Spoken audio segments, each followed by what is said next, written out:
7 months ago, we were talking about a crisis. The pandemic, lockdown, restrictions were put in place. We were all second guessing on how long this is all going to last, me included. Now, being of an optimistic nature, I was thinking 6 months and we'll be through the back of this. Now, it's becoming very clear to me that we have a long way to go before normal duties will be resumed. Getting to grips with the harsh reality of this is actually the fastest way you can put yourself in a position of maintaining your resilience. Studies have shown time and time again that when faced with a crisis, those people that are either too optimistic or too pessimistic are likely to find their resilience tested more than those people that occupy the middle ground.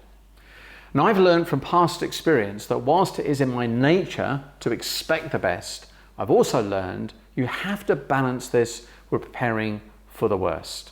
Being overly optimistic can cause you to bury your head in the sand and pretend everything's going to be fine. Things aren't that bad. Things will get better soon. And you don't have to change a thing.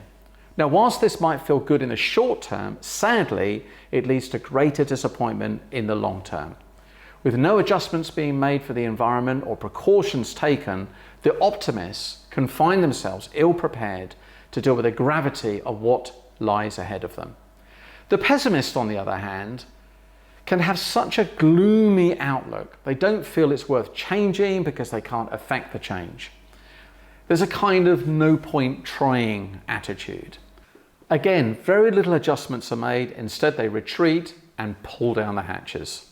Paralyzed by fear or too constrained by their pessimistic thinking, they feel drained of energy to act on the world around them. Pessimism and optimism, obviously, they do have their place in the world. It's useful to be pessimistic, for example, when you're packing a parachute on the ground. However, 2,500 feet in the air, and guess what? It's time to be optimistic. Otherwise, you simply won't jump. My point is, we need to face the reality of the situation and prepare for the road ahead. It's hard to be continually disappointed if you've already planned for a more difficult journey. As human beings, we're incredibly flexible and adaptable.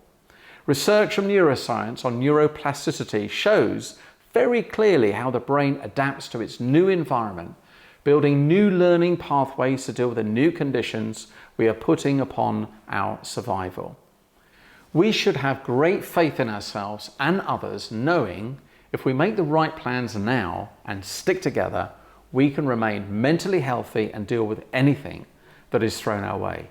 Similarly, avoid those that are telling you that it will be all over before you know it. And if you don't have to do anything. No, just hang in there. That's all we need to do. Well-intended advice, but it's not going to enable you to emerge stronger through the months ahead. Instead, surround yourself with clear thinking people. Do your own homework, collect your own facts, and then make your own mind up. But share your thinking with others you respect. Listening to optimists and pessimists could be part of your thinking, but avoid getting trapped in their mindset. I, for one, am making plans with a new set of conditions and rules in play. And if things improve quicker than expected, listen, I'm going to be the first to respond to those improvements.